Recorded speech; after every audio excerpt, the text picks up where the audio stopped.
দুটো ছেলে একই বয়স, তার একই শ্রেণীতে পড়তো। স্কুল পড়া শেষে তাদের আর পড়াশোনা এগোয়নি। দুজনে একই বাজারে দুই প্রান্তে দুটি চায়ের দোকান দিল। প্রথম বন্ধুর দোকানে চা বিক্রি দিন বৃদ্ধি পেল এবং সে একসময় চা বিক্রিতে সফল হলো।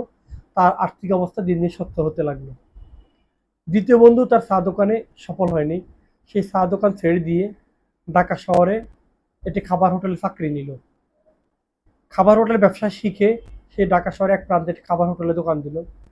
ওই খাবার হোটেলের ব্যবসা দিন দিন ওর বৃদ্ধি পেতে লাগলো। সে এই খাবার হোটেল দিয়ে ঢাকা শহরে অনেকগুলি খাবার হোটেলে দোকান দিল।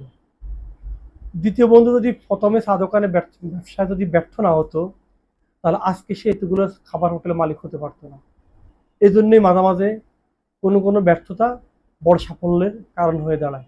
এজন্য কেউ কোনো কাজে ব্যর্থ হলে সেটাকে সাফল্যতার চাবিকাঠি হিসেবে ধরে নেবেন।